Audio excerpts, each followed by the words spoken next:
Install. Yang bikin melek hukum memang Klinik Hukum Online. Kalau ada perusahaan yang mengatakan ini produk tidak ada risikonya, ini sudah pasti kita harus waspada. Atau perusahaan yang hanya menawarkan keuntungan yang luar biasa tinggi. Nah, ini teman-teman juga mesti waspada. Selagi kamu di rumah, perluas wawasan kamu dengan online course Hukum Online, platform pembelajaran hukum secara daring terbaru dari Hukum Online. Melalui online course, temukan materi pembelajaran dari para pengajar kompeten dengan harga terjangkau mulai dari Rp149.000. Selain itu, materi belajar juga bisa kamu akses selama 1 tahun penuh. Jadi, kamu bisa atur waktu belajarmu kapanpun dan dimanapun. Jadi lebih fleksibel kan? Kunjungi learning.hukumonline.com dan temukan kelas favoritmu sekarang.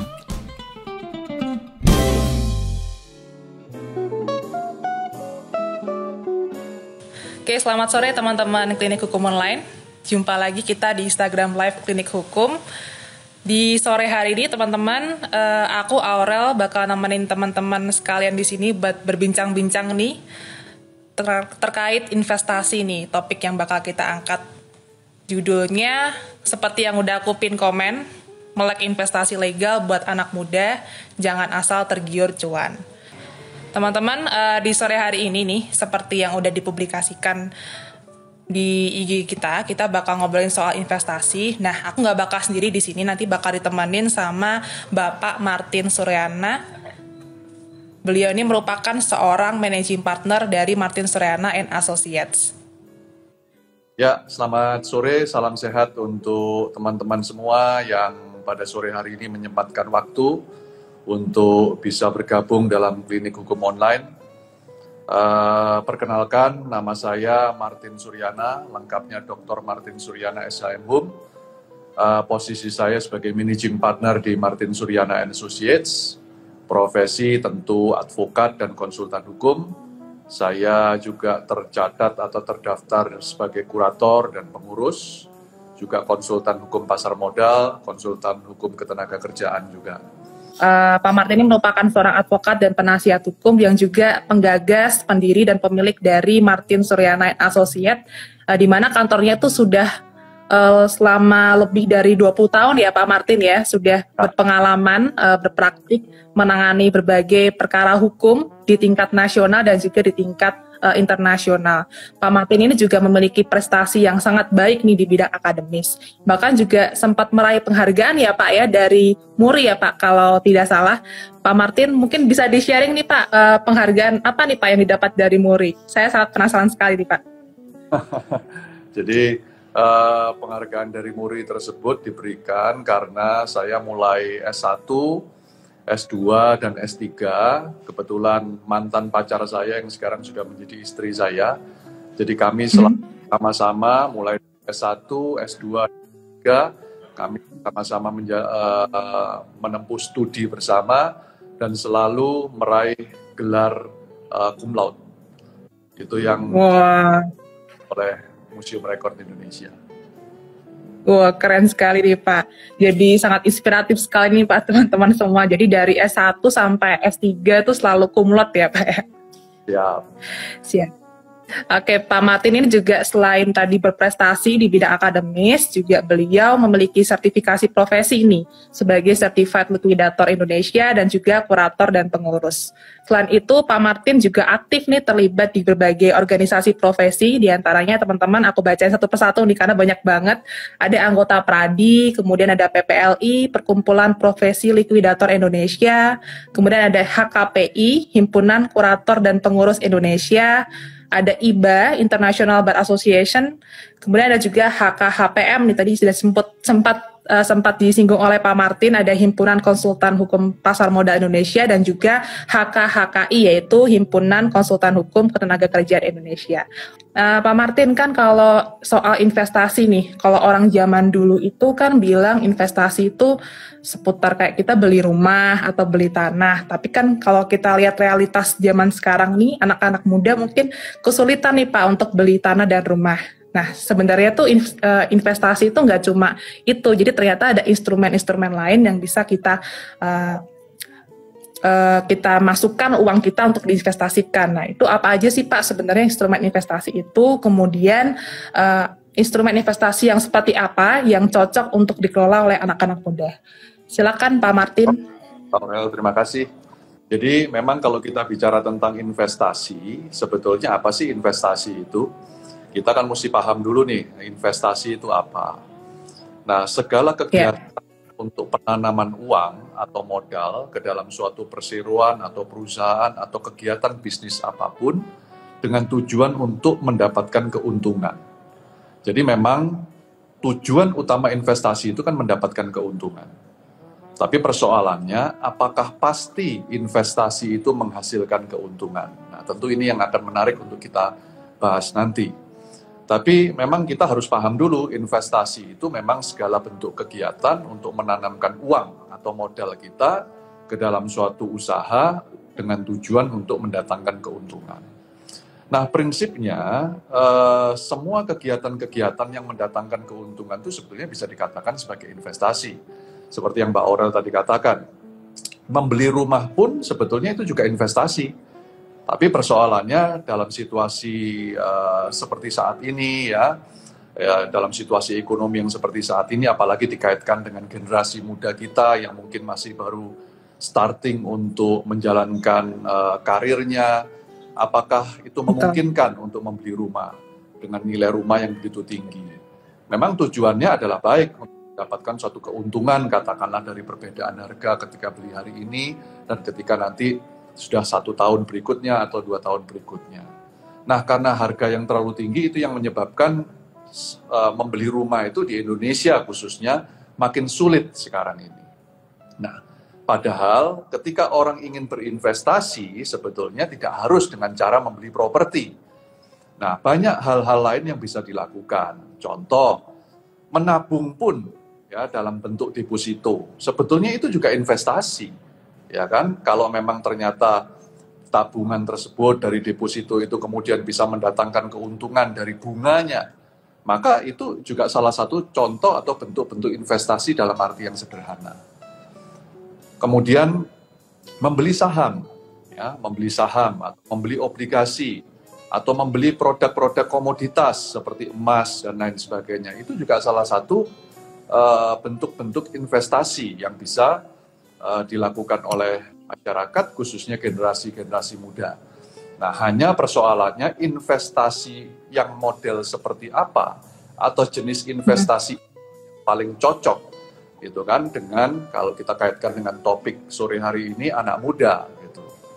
Nah, itu yang nanti akan kita elaborasi lebih dalam, Mbak Aurel, karena untuk menentukan jenis investasi mana, maka ini ada banyak variabel. Yang paling utama adalah mengenali tentang profil diri kita sendiri, profil investor.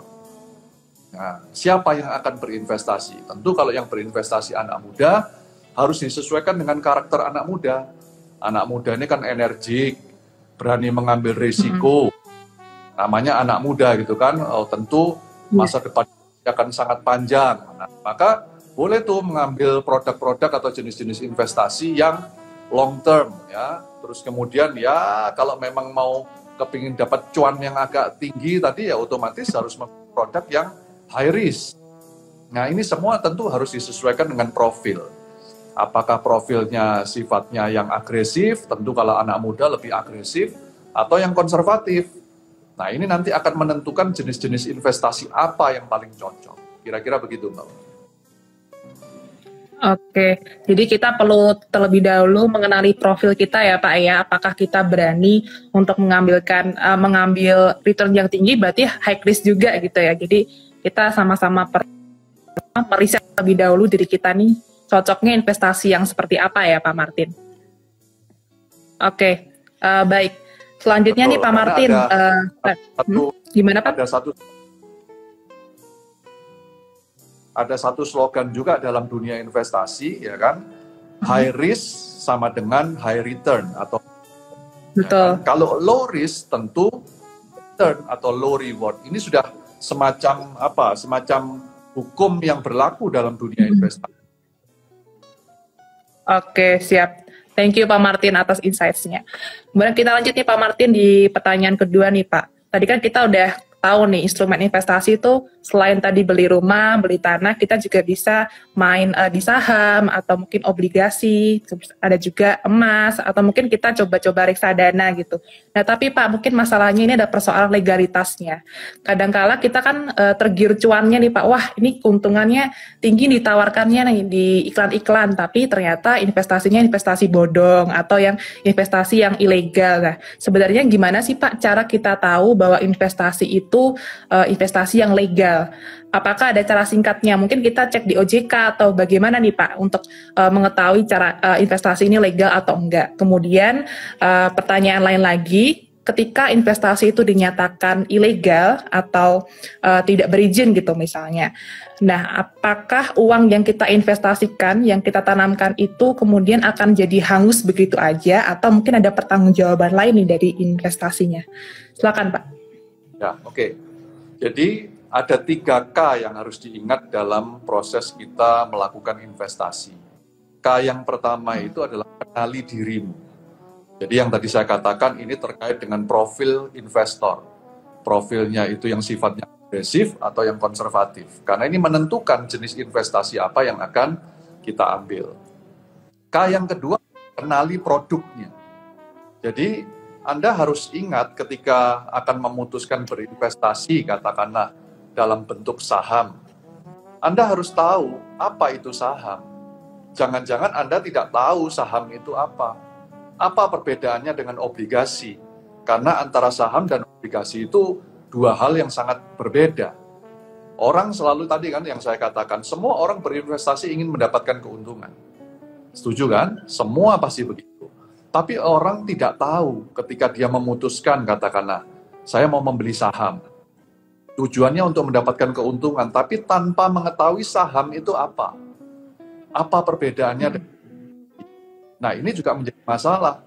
Karena kalau ketika kita membeli saham, saham itu kan adalah salah satu efek atau tanda penyertaan modal pada suatu perusahaan. Jadi kalau Anda membeli saham, itu artinya Anda sebagai pemilik. Ya, maka tidak salah nih kalau orang bercanda nih. Ya kan orang membeli saham di bursa, membeli sahamnya Garuda, walaupun kecil jumlahnya ya. Tapi dia boleh mengatakan bahwa dia adalah pemilik Garuda, karena memang iya, dia adalah pemilik saham, salah satu pemilik saham Garuda. Nah, artinya apa? Kalau Anda membeli saham, tentu yang Anda harapkan dari Anda membeli saham itu kan keuntungan. Keuntungannya dari mana? Karena Anda pemilik, maka keuntungannya itu dari capital gain atau selisih harga ketika Anda membeli saham di awal dan ketika Anda menjual. Itu yang disebut dengan capital gain. Satu. Yang kedua, itu dari dividen. Dividen keuntungan bersih. Nah, pertanyaannya, iya kalau perusahaan yang Anda beli sahamnya itu ada untungnya. Kalau ternyata perusahaan itu tidak ada untungnya, atau alias rugi, maka tidak akan ada keuntungan yang Anda dapatkan. Nah, ketika ini terjadi, yang orang tidak paham bisa mengatakan, wah ini penipuan, ini tidak legal, ilegal, dan lain sebagainya.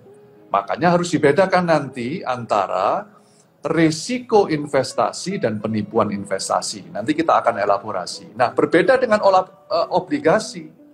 Kalau obligasi itu namanya surat hutang atau bond. Maka keuntungan yang Anda harapkan dari obligasi itu bersifat tetap. Karena Anda bukan pemilik. Ya, ini sifatnya hutang yang diterbitkan oleh suatu perusahaan atau korporasi. Maka yang Anda harapkan keuntungannya adalah berupa bunga. Yang dikenal kalau dalam istilah obligasi adalah kupon. Nah, ini sifatnya tetap. Periodenya juga terbaca dengan jelas. Nah, ini yang saya kasih contoh dua perbedaan saja kalau kita harus mengenali produk. Nah, yang ketiga adalah kenali aturannya. Jadi, jika kita sudah memilih katakanlah saham atau obligasi, maka kita juga harus tahu tentang aturan-aturan yang mendasarinya. Termasuk perusahaan-perusahaan investasi yang melingkupinya. Seperti yang tadi Mbak Aurel sudah katakan. Kalau kita misalkan mau ikut suatu produk, maka kita yang terlebih dahulu harus dilihat yang paling sederhana adalah cek dulu kebenarannya. Apakah perusahaan tersebut adalah perusahaan yang legal atau ilegal? Taunya dari mana? Dunia sudah cukup luas, sudah cukup jelas, sekarang media sudah cukup banyak. Jadi kita bisa melihat daftar perusahaan-perusahaan investasi yang legal. Ya, itu bisa kita cek di websitenya Otoritas Jasa Keuangan. Kalau ini yang menyangkut produk-produk di bidang jasa keuangan. Tapi kalau menyangkut produk-produk di luar jasa keuangan, apa itu? Contohnya komoditas, emas, ya, hasil bumi, dan sebagainya. Itu ngeceknya di lembaga Bapepti, yang berada di bawah Kementerian Perdagangan. Nah, itu bisa kita cek. Apakah perusahaan-perusahaan tersebut sudah mengantongi izin atau tidak. Itu ukuran yang pertama, Mbak Aurel, untuk melihat apakah perusahaan yang akan kita pilih untuk melakukan investasi tersebut adalah perusahaan yang legal.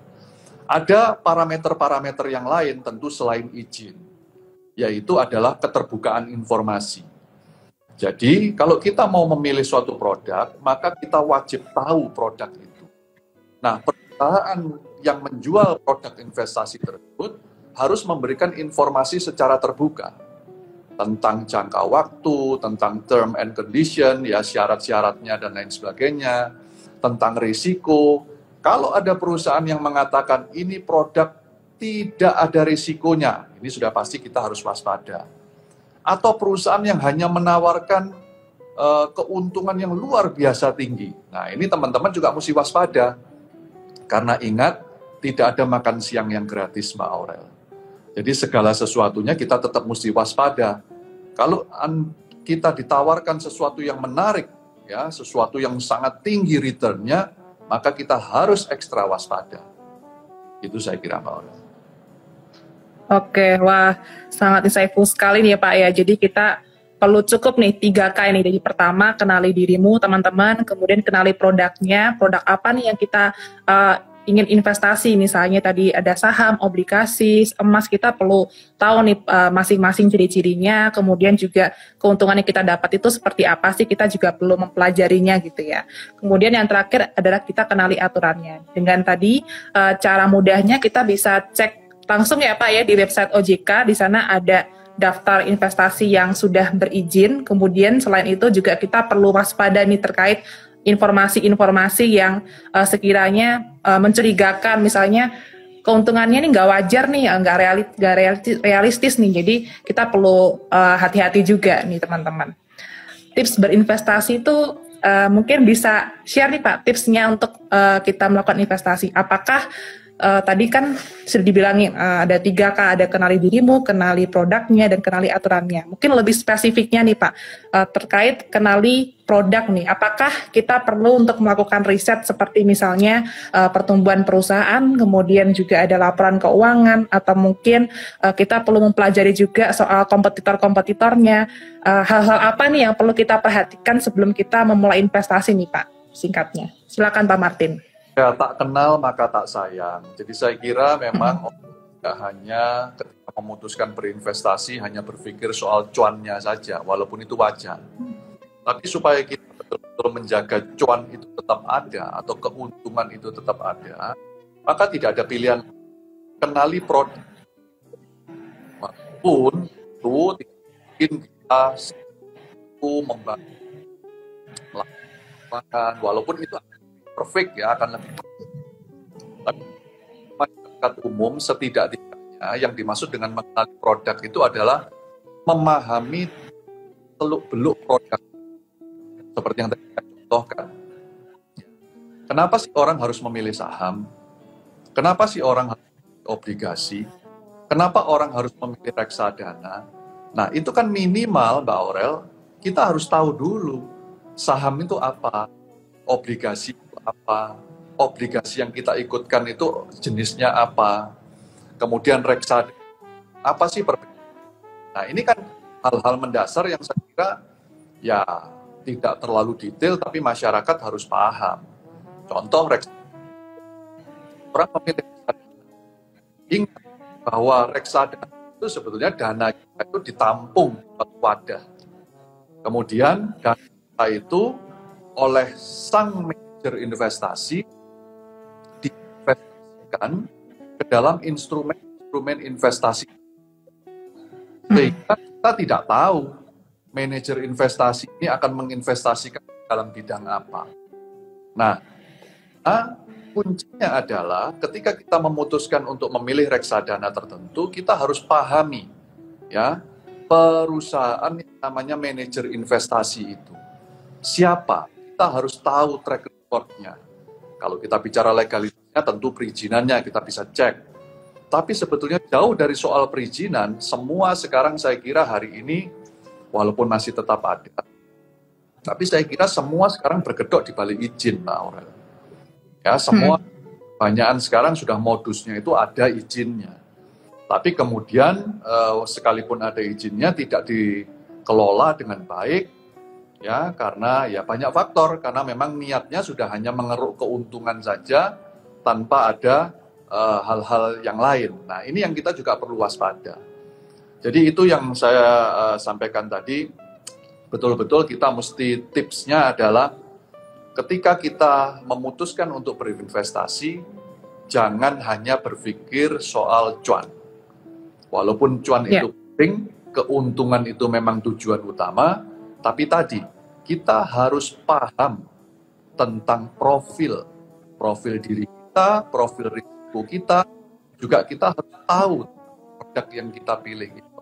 Ya. Dari Green Tea, Minty nih, izin bertanya. Sekarang lagi boomingnya investasi dengan cryptocurrency.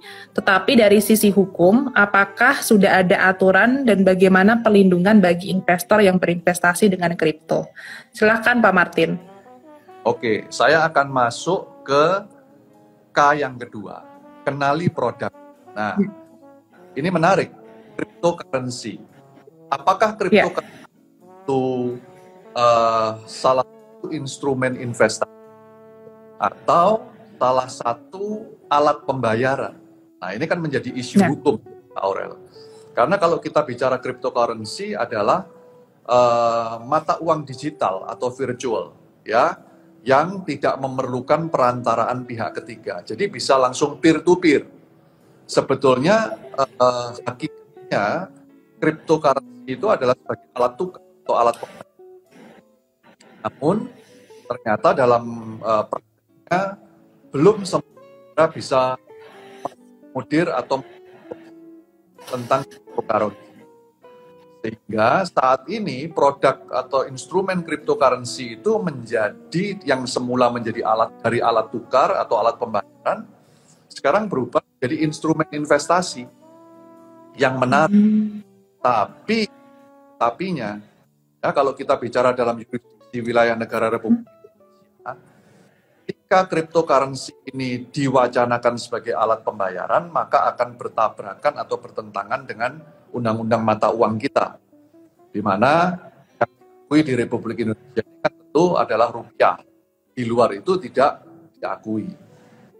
Berarti apa? Cryptocurrency ini tidak dinaungi oleh Bank Indonesia maupun otoritas jasa keuangan. Karena sampai hari ini cryptocurrency itu oleh negara kita tidak diakui sebagai alat pembayaran. Ya, berarti cryptocurrency ini bisa menjadi salah satu instrumen investasi. Nah, kalau instrumen investasi, maka cryptocurrency itu harus berada di bawah wilayah Bapepti, ya, Badan Pengawas Perdagangan Berjangka Komoditi, di bawah Kementerian Perdagangan. Nah, ada banyak cryptocurrency yang saat ini beredar, namun yang sangat populer adalah seperti Bitcoin, ya, kemudian Dogecoin, ya, ada Litecoin dan lain sebagainya. Nah, ini yang harus dipahami yang tadi. Setelah K yang kedua, mengetahui apa sih cryptocurrency itu, maka kita juga harus mengenali diri kita sendiri.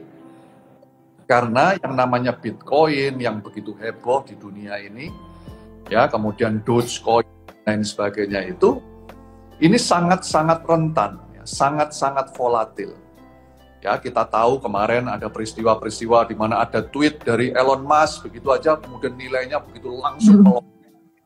Ya, kemudian besoknya ada tweet apalagi nilainya langsung drop turun. Jadi sangat fluktuatif.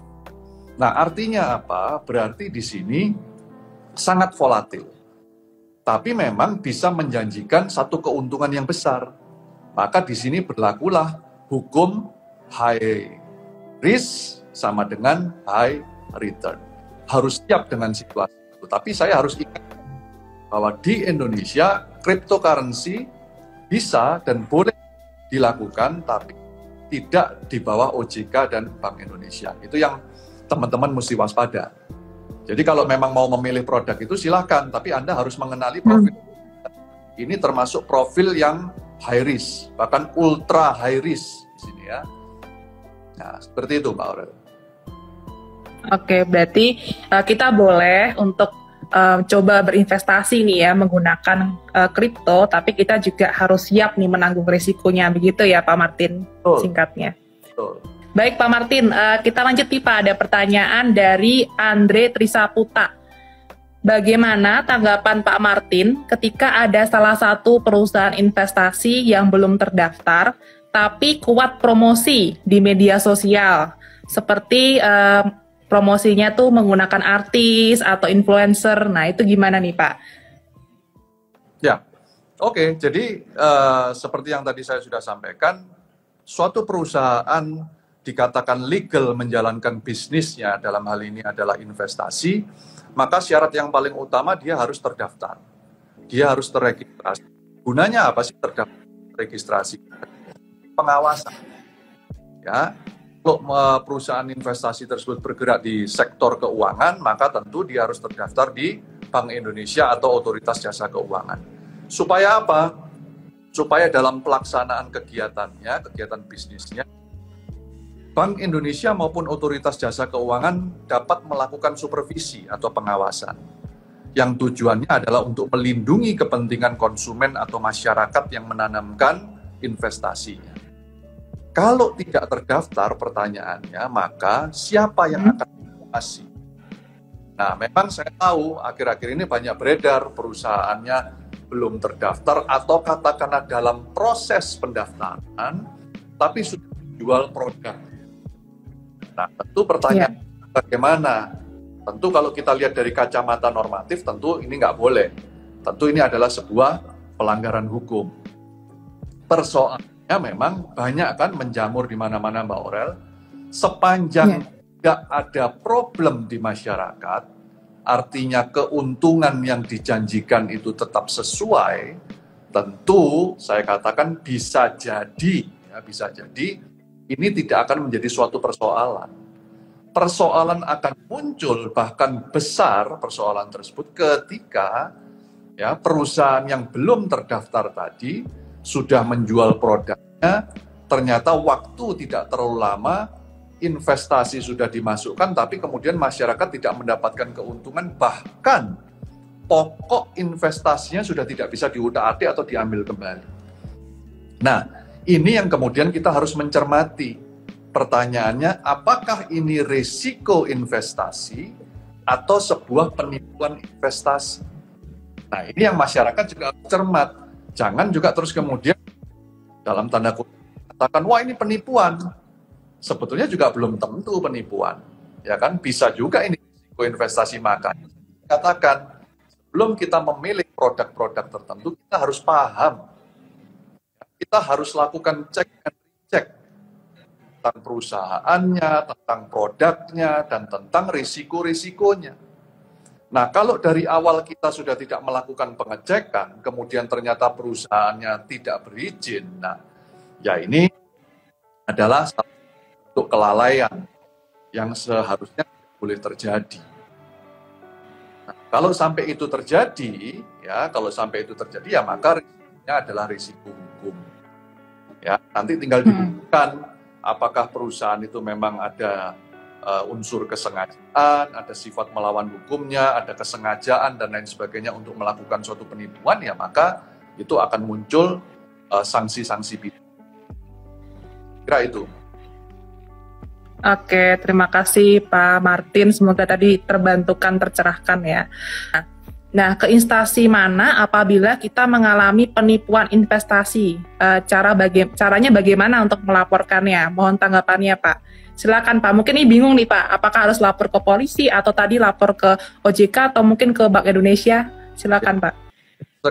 Bukan sekarang, saya kira sejak beberapa tahun yang lalu ya, 2-3 tahun yang lalu, saya kira ada beberapa institusi atau instansi pemerintah, mulai dari OJK, Bank Indonesia, Bapepti, Kementerian Perdagangan, Kemenkumham, Kepolisian, Jaksa Agung, ya, mereka bersinergi, mereka menyadari akan maraknya produk-produk investasi atau perusahaan-perusahaan investasi yang ilegal.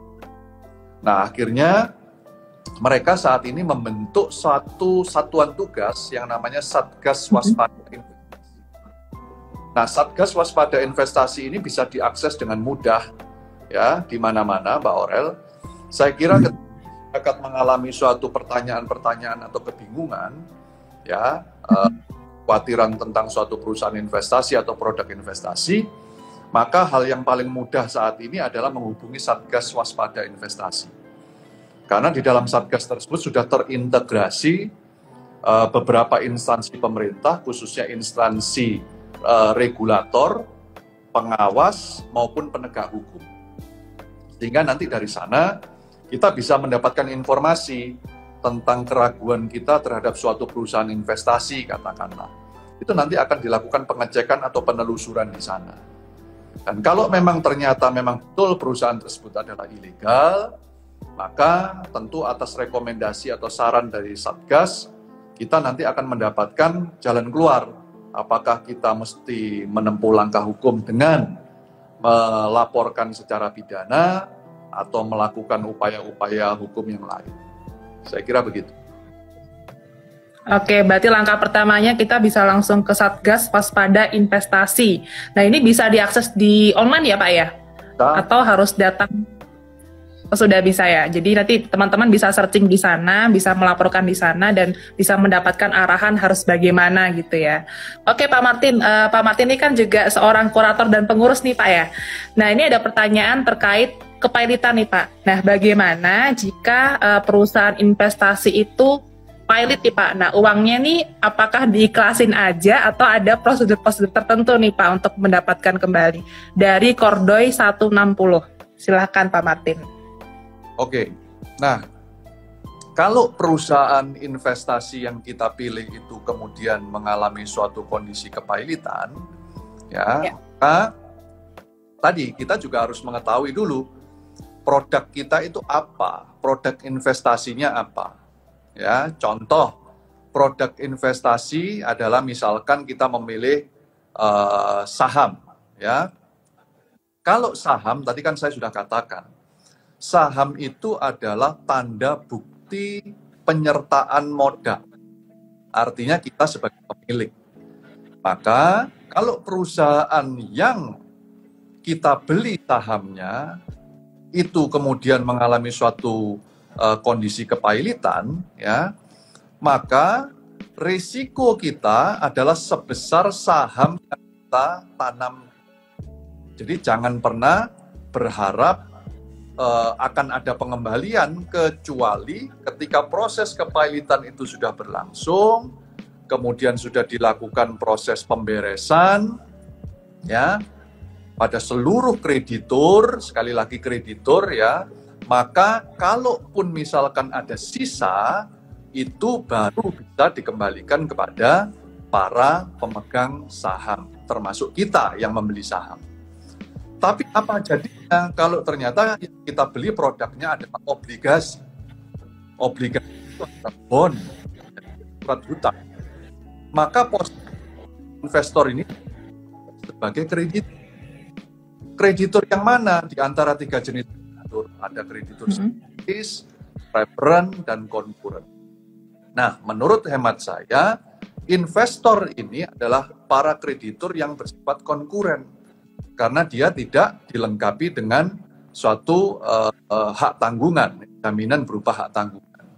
Maka bila mana terjadi kepailitan, maka kewajiban dari kita atau investor tersebut dalam tanda kutip sebagai kreditur konkuren harus mendaftarkan tagihan tersebut kepada kurator. Supaya apa? Supaya nanti ketika tagihannya sudah terdaftar, maka ketika nanti terjadi proses pembebasan terhadap harta kepailitan, si investor tersebut kalau memang nanti sudah dibagi antara separatis dan konkuren, sekali lagi kalau masih ada sisa, maka sisanya itu akan dibagi secara pro rata pari passu parte. Kepada siapa? Ya kepada para kreditur.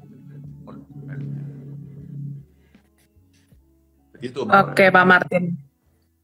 Ya, berarti kita juga harus lihat dulu nih ya produknya apa, kemudian kedudukan kita tuh sebagai kreditur apa nih teman-teman. Ada tadi yang namanya kreditur separatis, preferen, dan juga konkuren tadi seperti yang udah dijelasin Pak Martin. Dan biasanya kita selalu di bagian kreditur konkuren ya Pak ya, kalau untuk pemegang saham dan obligasi ya.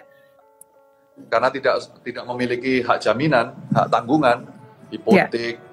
Hak istimewa ya Pak ya.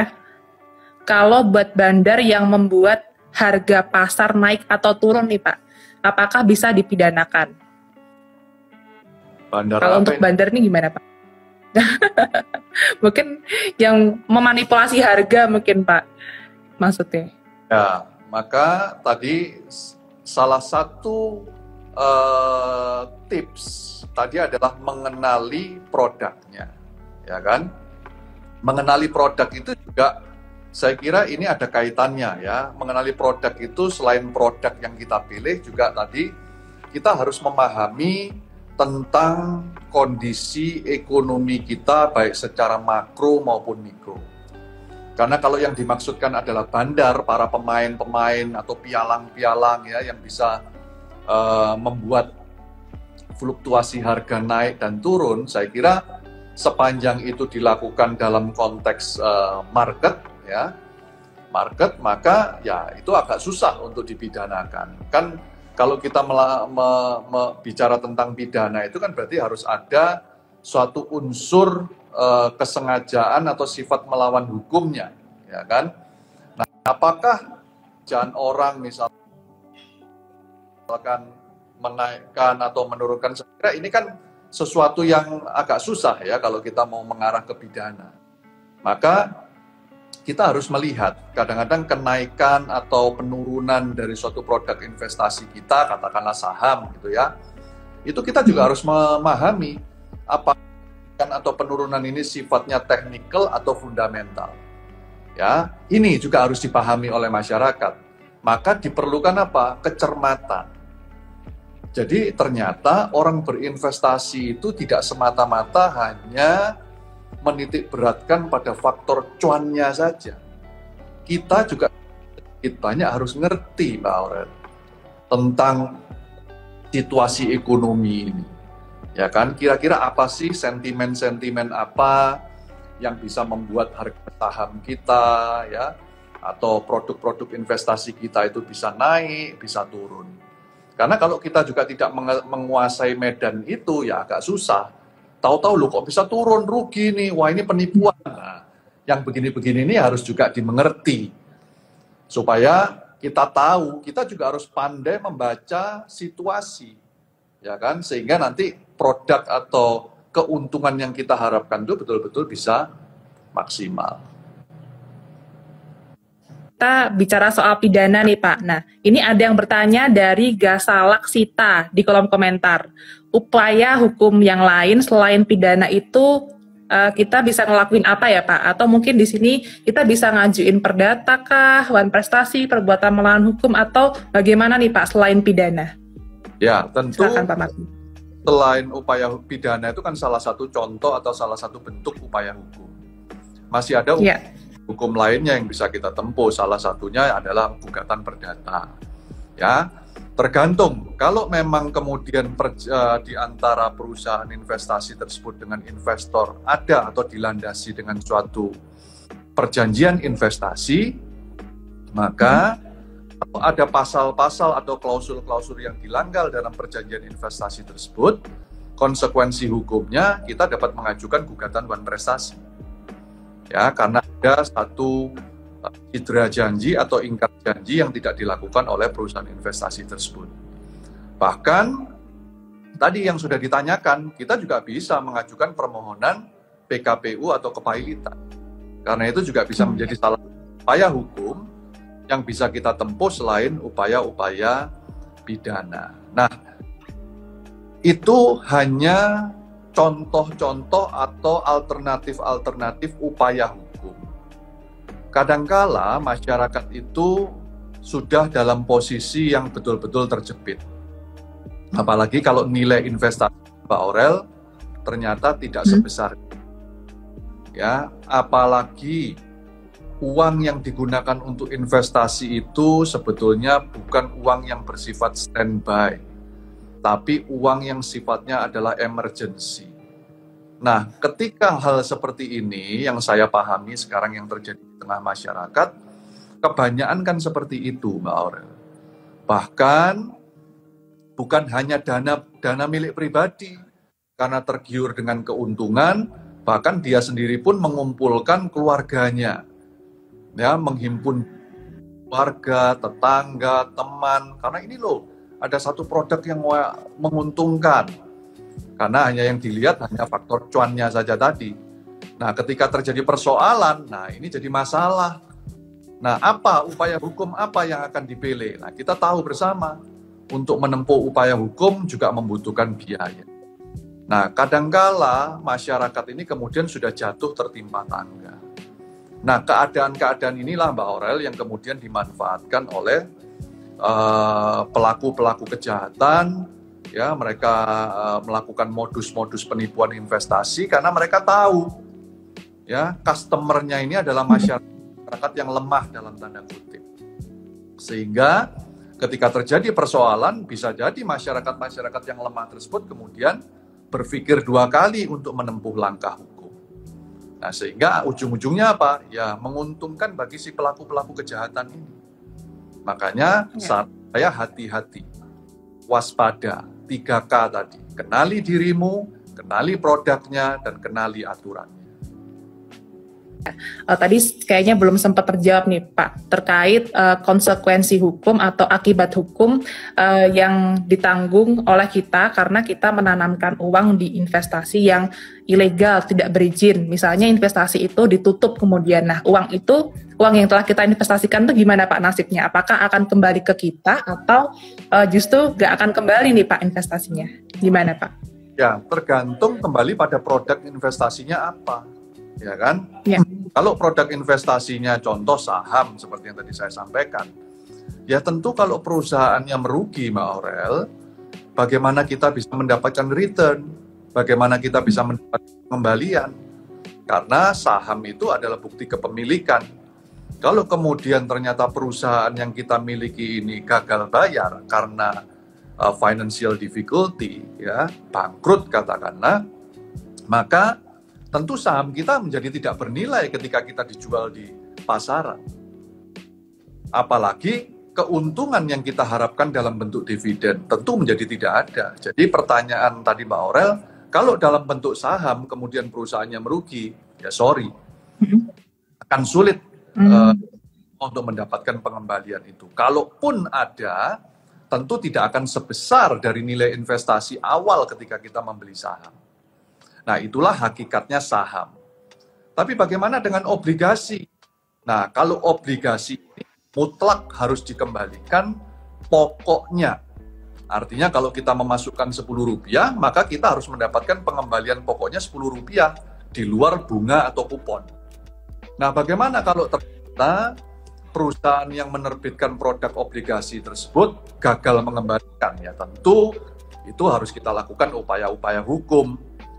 Karena memang secara normatifnya produk obligasi itu harus dikembalikan pokoknya dan bunganya, ya kan? Nah, bagaimana kalau misalkan reksadana katakanlah? Nah, reksadana ini kan sama, ya, reksadana ini termasuk yang high risk, ya kan, bisa naik bisa turun.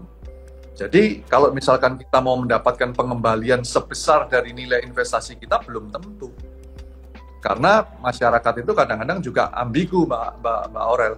Kalau untung diem nih, tapi kalau rugi baru teriak. Nah, padahal dia nggak tahu nih investasi. Investasi itu siap untung, tapi juga harus siap buntung. Nah, itulah maka kita harus mengenali semuanya, mengenali produknya, mengenali profilnya, dan mengenali aturan-aturan. Bagaimana kalau perusahaan broker sahamnya yang ditutup, Pak? Nah, ini gimana, Pak, kalau dari kitanya, segi investornya? Silakan, Pak. Perusahaan broker? Iya. Ya, kalau perusahaan broker, ya saya kira kan... makanya itu kalau broker ini kan perantara, ya perantara efeknya. Jadi ini yang harus dipahami juga kalau perantara perdagangan efek atau broker itu sejauh mana, ya sejauh mana perusahaan atau broker tersebut. Kalau memang kembalinya adalah produk yang kita tanamkan investasinya, ya kalau sepanjang perusahaan brokernya, ya, saya kira sepanjang produk investasi kita itu ditanamkan pada suatu sektor yang tidak bermasalah, saya kira tidak akan menjadi persoalan. Ya, yang repot itu kalau tadi misalkan kita menanamkan satu produk reksadana, ya reksadana di mana yang bermasalah adalah manajer investasinya, ini yang akan bermasalah. Oke, berarti sebenarnya hubungan antara perusahaan broker dengan kita sendiri itu kayak gimana sih, Pak? Bisa digambarkan ilustrasinya, Pak? Ya, kalau kita mau membeli suatu produk investasi, ya khususnya yang dalam bentuk saham, maka kan kita tidak bisa langsung, Mbak Aurel, ya kan? Kita mesti melalui satu broker, perusahaan perantara, ya perusahaan investasi itu. Maka di sini juga penting, makanya karena kita ini awam, maka perusahaan perantara ini kita juga harus paham betul, ya perizinannya, track recordnya dan lain sebagainya. Karena kita tidak membeli langsung, ya kita bukan melalui primary marketnya. Kita ini kan kebanyakan kalau masyarakat mau membeli saham itu kan kebanyakan secondary market melalui pialang-pialang atau broker-broker itu. Maka ini yang juga harus menjadi perhatian penting buat masyarakat. Jadi peran dan posisi broker itu juga menentukan. Makanya kita juga mesti tahu track recordnya seperti apa, ya kan? Nah, karena ketika kita bicara tentang investasi dalam pasar modal, ya itu akan ada banyak pihak, Mbak Aurel. Ada yang namanya perusahaan perantara perdagangan efek, ya yang disebut dengan broker. Kemudian ada manajer investasi, ada bank kustodian, ya dan lain sebagainya. Nah ini kita mesti tahu juga perannya masing-masing, supaya kita nanti juga bisa mengukur sejauh mana risiko-risiko yang bisa muncul ketika ada risiko-risiko investasi. Itu. Oke, terima kasih Pak Martin sudah dibantu jelaskan lagi mengenai perusahaan broker ini itu seperti apa tugasnya. Sebelum kita menutup Instagram Live di sore hari ini, mungkin ada closing statement dari Pak Martin untuk teman-teman semua di sini. Ya, berinvestasi harus siap untung dan siap rugi. Itu sudah hukum mutlak dari investasi. Maka kalau kita tetap mau mempertahankan keuntungan kita, maka kita harus mengenali diri kita, mengenali profil diri kita, mengenali produk investasi kita, dan mengenali aturan-aturan yang berkaitan dengan produk-produk investasi kita. Saya kira itu, Pak. Oke, terima kasih sekali Pak Martin sudah berkenan menyempatkan waktunya untuk ngobrol-ngobrol dengan teman-teman Klinik Hukum Online di sini selama 1 jam aja nih Pak. Mohon maaf karena waktunya terbatas. Dan juga terima kasih buat teman-teman semua di sini yang sudah bergabung dengan Instagram Live kita pada sore hari ini. Semoga bermanfaat ya teman-teman. Dan sekali lagi terima kasih Pak Martin. Semoga kita bisa berkolaborasi lagi ya Pak ya di lain kesempatan. Dan saya izin pamit undur diri. Terima kasih. Terima kasih. Hanya di playlist Instalo, hanya di YouTube channel Klinik Hukum Online.